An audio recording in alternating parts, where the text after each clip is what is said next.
This is Tulsa's Channel 8 at 6. Your local news starts now.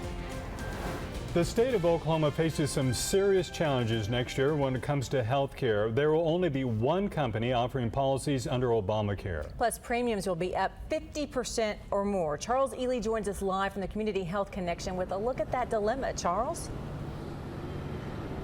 Yes, it's a problem because those premiums have already gone up more than 70% in just the last 2 years in the state of Oklahoma. Places like this one have been working hard to get their patients insured, but no one's quite sure what happens next. One thing is certain, it won't be good if people start dropping their federal policies.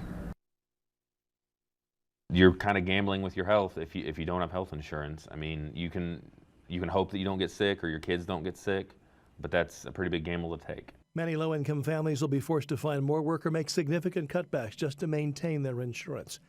Everyone agrees that a state with chronic health problems doesn't need to have things get worse. The taxpayers will foot the bill one way or another. 7 to 10 times higher to go into an emergency room and wait. Whereas if they're covered and they come into us, we can help them and we can manage that care and do it much less expensively and then keep a person working. While no one is sure how people will respond to the higher premiums, at places like Morton and the Community Health Connection, they help those without resources. As families make tough choices, they could face problems of their own. We already have the highest uninsured percentage of any community health center in the state of Oklahoma. This is only going to make that worse. Now, they want the state legislature to take action and join the expansion of Medicaid, as many other states have done, so the poorest Oklahomans will be protected. Live at 3rd and Lewis, Charles Neile, Tulsa's Channel 8. Chuck, thank you. Oklahoma chose not to follow the federal lead on Medicaid several years back. As a result, anyone making less than $12,000 a year does not get a subsidy to help with their insurance. Now, the news a pretty nice day today, especially if you're going back to school. Great way to start the school year, but maybe some rain in the future. Yeah, it looks like tomorrow afternoon we could see a few showers out there, Neile. Yeah, we're going to see a little pattern change this week. It's also going to get a lot hotter for us. Yeah. But tonight, looking good. I'm just the messenger, Neile. I know. Don't glare at me. All right, here's a look at the satellite radar showing some clouds south of I-40.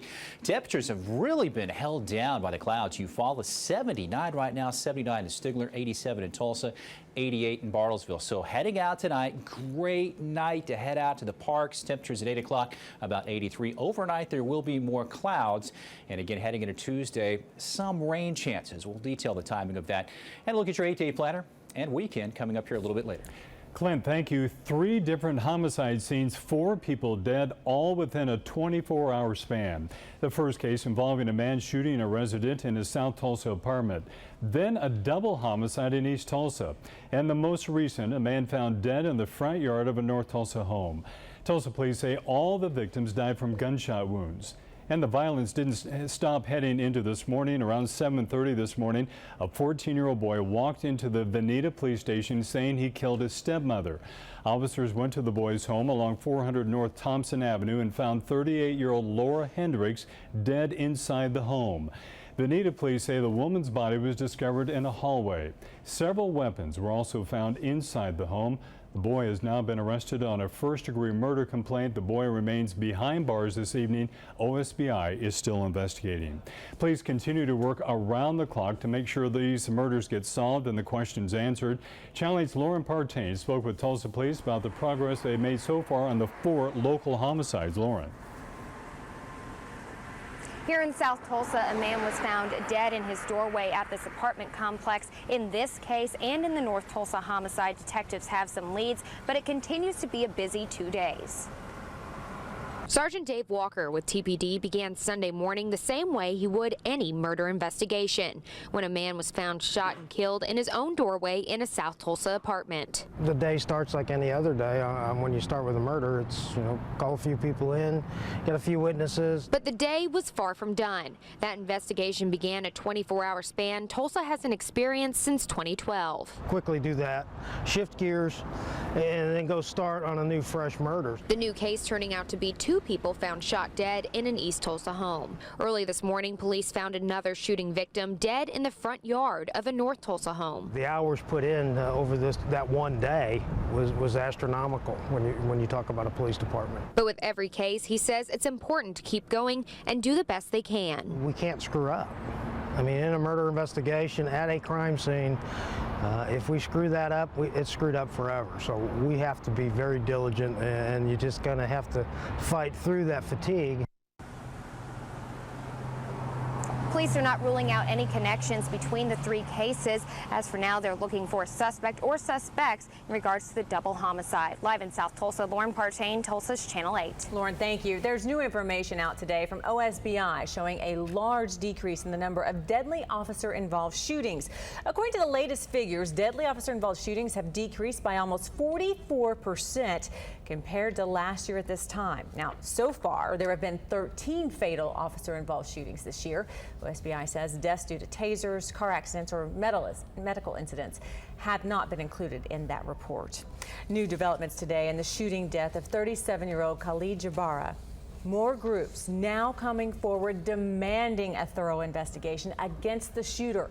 Muslim advocates and the Arab American Institute are calling on Mayor Dewey Bartlett to direct law enforcement to conduct a full investigation of a hate crime against Vernon Stanley Majors. According to Jabara's family, Majors has a history of targeting the family with hate slaying based on their religion. The man charged with illegally storing a mounted polar bear at an Oklahoma airport hangar says he's not guilty. Brian Adair officially entered his plea today. Adair is charged with larceny, possession of an endangered species, and prohibited wildlife. Officials say the bear was hunted legally, but Adair took it without the consent of the original hunter's widow. He remains free on bond tonight. Today, a federal judge has blocked the Obama administration's decision that would allow transgender students to use the bathrooms of their choice. Judge says the administration didn't follow proper procedures for notice and comment in issuing the guidelines. Many schools have been worried about facing federal sanctions if they choose to do nothing to accommodate the choices of transgender students.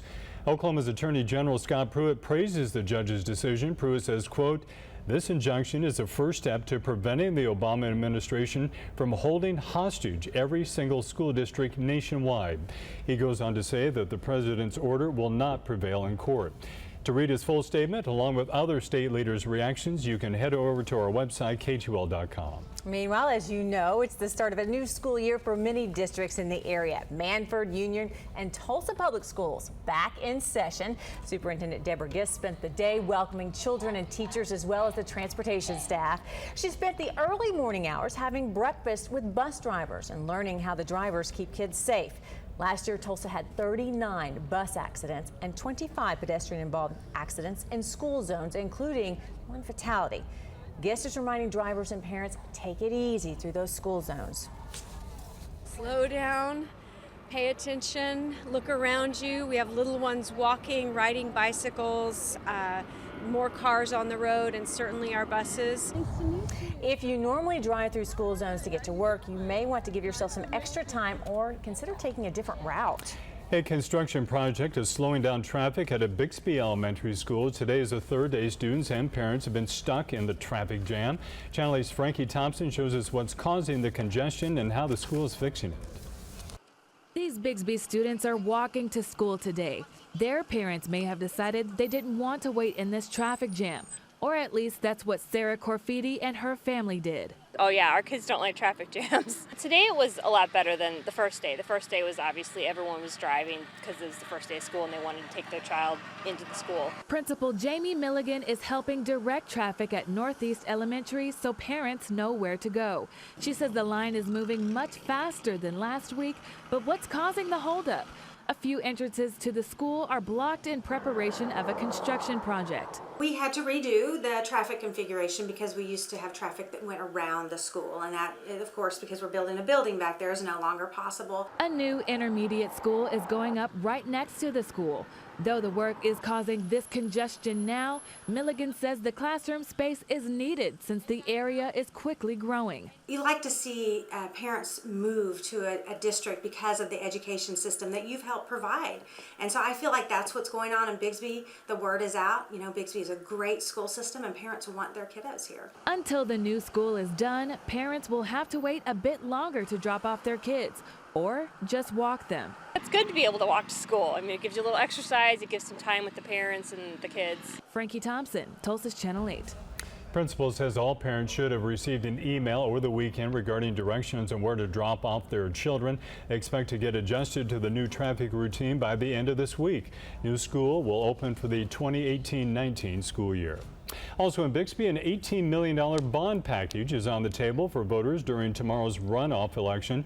Voters in Bartlesville Public Schools will be voting on 2 bond issues that total $19.4 million, including improvements to classroom technology and purchasing supplies.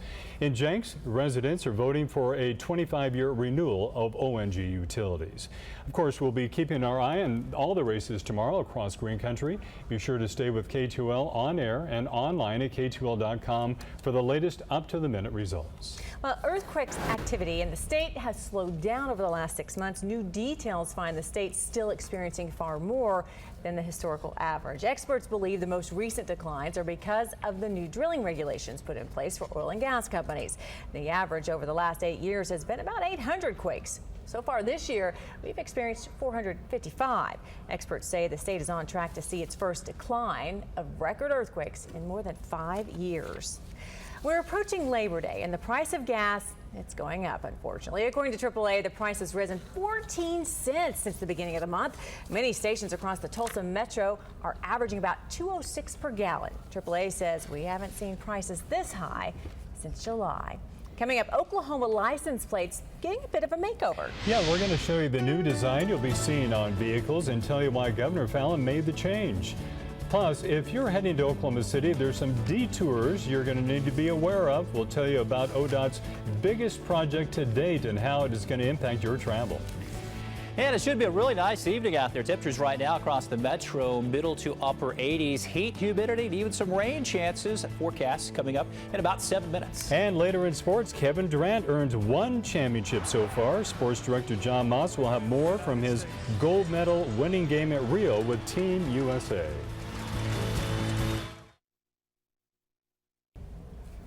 Welcome back. Taking a look at our city cam over Bartlesville. A great evening right now, but some rain expected to move through the area. Meteorologist Clint Boone will have more on our full forecast coming up in just a few minutes. All right. This story has been a huge talker today. Governor Palin has introduced the state's new license plate design. If you haven't seen it yet, take a look at the screen. We're going to show you. The plate shows the state's bird, features the white scissortail flycatcher flying across state lakes, mesas, and mountains. Palin says the purpose of the new plate is to help law enforcement locate registration decals better. Makes sense. The plates will hit the road starting January 1st of next year. They cost $5 to get. So we posted the story earlier on our Facebook page, and many of you are not thrilled about this. Robert says the plates are a waste of money and could be used elsewhere, like improving education. Paula found a positive thing on the change. She wrote she loves the scissortail flycatcher but prefers the current plate more. And Dana thinks the state should come up with a few designs and let Oklahomans vote for their favorite. All right, let us know what you think on Facebook. Just search Tulsa's Channel 8. Personally, I don't have a problem with that. Yeah, I don't either. It's just a license plate. It doesn't really it's no big deal, break right? the day. Yeah. But I do like the idea of different options. Sure, that is nice, yeah. All right, a couple of traffic alerts to tell you about this evening. Highway 151 over at Keystone Dam. It's going to be closed through early September. Engineers will be inspecting the dam to make sure there are no issues. Drivers can use highways 97 and 51 as an alternative. Bridge is expected to reopen September 2nd. And if you're heading out towards Oklahoma City, get ready for months of traffic jams. Resurfacing work is now underway on the I-44 exchange through Oklahoma City. Traffic will be down to 1 lane from 8 p.m. to 6 a.m. every night. It is going to take several months to complete, but that's only phase 1. Beginning in January, ODOT will begin widening I-235 into 6 lanes. And that's going to cause some major traffic backups and detours. ODOT says it is important for drivers to learn the detours during the resurfacing project so you know what to expect in the next few months. I think delays are in the future. There's still time to help those victims of Louisiana after the floods. If you can do it, you can, right here from Tulsa if you want. Now, We the People Oklahoma continuing its donation drive, collecting everything from food to toiletries, even baby products. Right now, you can drop off at the Quick Trip on Admiral and Memorial. Several other drop-off locations are expected to be added in the next few days. We'll be sure to put them up at KTUL.com when we get that information. One thing you can always help with blood donations. Agencies are always in need. In order to keep up with the 1,000 donations that are needed each day, ORU Athletics is teaming up with the Oklahoma Blood Institute for a campus blood drive. Starting tomorrow between 11 and 5, you can head over to Fireside on campus and donate. You can also donate between noon and 7 on Wednesday and 11 to 3 on Thursday. Now, from the Oklahoma Ford Storm Center, your first warning forecast. And good evening to you. For the last 11 days, we have enjoyed a nice break in the heat. We've had temperatures generally the 80s for highs. That's about to change, so we have to enjoy tonight. Got to enjoy tomorrow because of the heat. Humidity will be returning. More of a typical summertime pattern returns for us. Highs today, upper 80s in town, 90 towards Bartlesville. A lot more clouds. McAllister only 81 today, and look at that high in Poto, 79. Here's a look at your heat index forecast. 95 tomorrow, and we should probably hit the triple digits for at least the heat index Wednesday, Thursday. Again, technically, we're still in summer, folks, until the 22nd of September, so not unusual. And then we may see a few more clouds and some showers with dew points in the 70s, heat index upper 90s heading into Friday. Looking outside, taking a look at South Tulsa, Cityplex Towers. Nice little breeze. Looking at the trees right here sway back and forth. Winds have been out of the south today, anywhere from about 10 to 20. Right now, they're out of the southeast at 15. 87 is the temperature. Moisture levels are rising. Yesterday, dew points were in the 40s and 50s. It just felt so great out there. So a little bit more humid this afternoon, and the dew points will be rising in the 70s. A little more uncomfortable air mass heading into tomorrow. Range of temperatures, upper 70s to near 80. McAllister, Wilburton with the more cloud cover. Nice evening in Bartlesville, 88 around Grand Lake, 86, 84 near Bristow.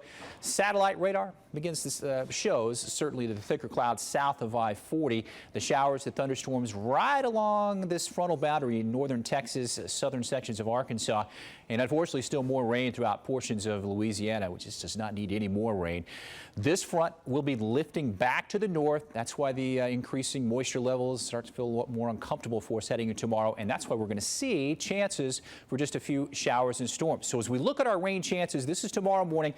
This is just some isolated shower activity, pretty much south of the Tulsa area. And then tomorrow afternoon, a few splash and dash showers and storms. So as you send your kids off to school tomorrow morning, not a bad idea to put that umbrella in the old backpack. Not going to be a washout, but again, there will be that chance for a few showers and storms. Futurecast tomorrow morning, 60s and 70s when we wake up. There's a look at our RPM model showing a few of those showers and storms in the afternoon, not really expecting them to be severe. Temperatures tomorrow afternoon in the upper 80s for us. Looking at our forecast tomorrow night, heading into our Tuesday morning again, we're going to see the temperatures 60s and 70s, and then again, chances for just a few showers and storms tomorrow afternoon with better storm chances. By the weekend, Saturday, Sunday, off and on showers and storms. We will continue to fine-tune this forecast for you, but just keep in mind, rain chances will be increasing for us heading the rest of the week, and we're going to even see some high school football action Friday night. Jinx, Owasso, Moss going crazy over there. We're going to see chances for a few showers. I know, I can't wait for football season either, but hot weather returns Wednesday, Thursday. Okay, high school football season is here, isn't it? Yeah.